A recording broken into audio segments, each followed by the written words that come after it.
everyone. So we are solving previous year questions of the chapter Sexual Reproduction in Flowering Plants and the topic seed. In today's session, we are going to solve a short answer type question of 3 marks which was asked in 3 different ways. First way, explain the post-pollination events leading to seed production in angiosperms which was asked in Delhi examination in 2016. Second type, double fertilization is reported in plants of both castor and groundnut. However, the mature seeds of groundnut are non-albuminous and castor are albuminous. Explain the post-fertilization events that are responsible for it. It was asked in Delhi examination in 2015. And last type, name the 2 end products of double fertilization in angiosperms. How are they formed? Write their fate during the development of seed. And it was asked in Delhi examination in 2014. तो बेटा इस question में हमें basically post pollination event से लेकर seed production के सारे events explain करने हैं और हमें बताना है कि कुछ सीड्स नॉन एल्बुमिनस होते हैं, कुछ एल्बुमिनस, वो कैसे होते हैं, और डबल फर्टिलाइजेशन के बाद जो 2 सेल्स बनते हैं उनका फेट क्या है, अल्टीमेटली वो क्या बनाते हैं. क्लियर? तो बेटा इस क्वेश्चन में हम फर्स्ट टाइप को अपना रेफरेंस लेके चलेंगे. So let's check the answer. तो बेटा क्या होता है, पॉलिनेशन के बाद जब हमारे पोलन ग्रेन्स स्टिग्मा पर आते हैं तो पिस्टिल के पास एबिलिटी होती है उन्हें रिकॉग्नाइज करने की कि जो पोलन आए हैं वो कंपैटिबल हैं या नहीं. Clear?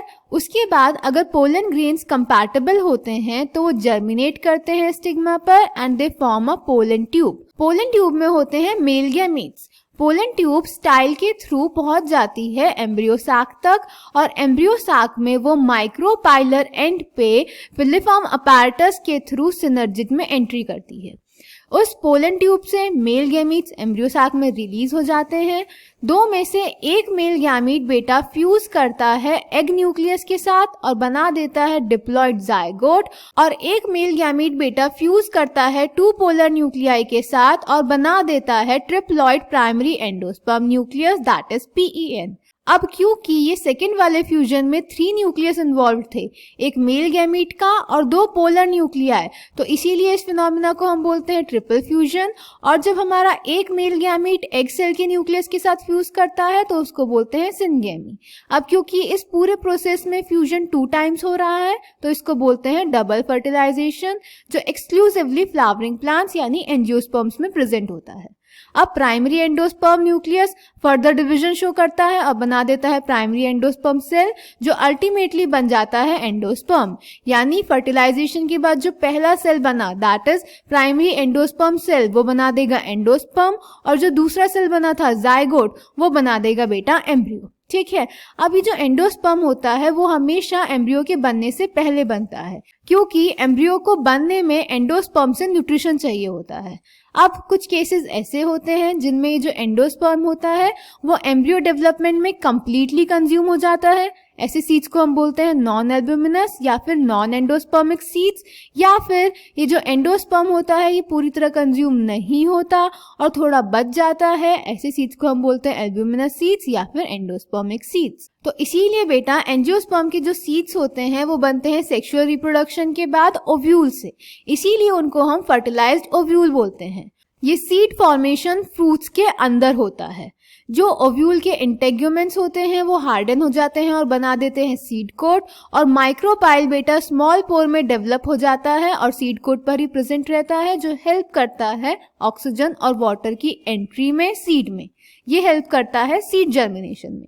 Clear? So after pollination, the pistil has the ability to recognize the pollen, whether it is of the right type, compatible, or of the wrong type, incompatible. If it is of the right type, the pistil accepts the pollen and promotes post-pollination events that leads to fertilization. Following compatible pollination, the pollen grain germinates on the stigma to produce a pollen tube through one of the germ pores. The contents of the pollen grain move into the pollen tube. Pollen tube grows through the tissues of the stigma and style and reaches the ovary. Pollen tube, after reaching the ovary, enters the ovule through the micropyle and then enters one of the synergids through the piliform apparatus.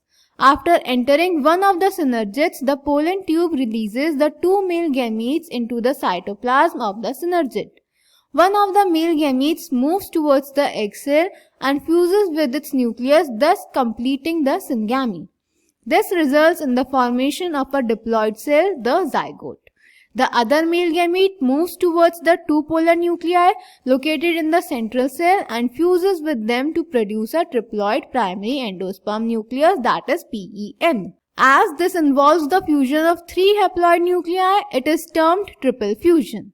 Since two types of fusions, syngamy and triple fusion, take place in an embryo sac, the phenomena is termed double fertilization, an event unique to flowering plants. The central cell after triple fusion becomes the primary endosperm cell and develops into the endosperm, while the zygote develops into an embryo. Endosperm is used in the development of embryo. The seeds in which endosperm is completely consumed are referred to as non-albuminous or non-endospermic seeds. The seeds in which endosperm is not completely consumed and remains persistent in the seeds are known as albuminous seeds or endospermic seeds. In angiosperms, the seed is the final product of sexual reproduction. It is often described as fertilized ovule. Seeds are formed inside fruits. Integuments of ovules harden as tough protective seed coats. The micropyle remains as a small pore in the seed coat. This facilitates entry of oxygen and water into the seed during germination. So I hope this question is clear to you. Thank you.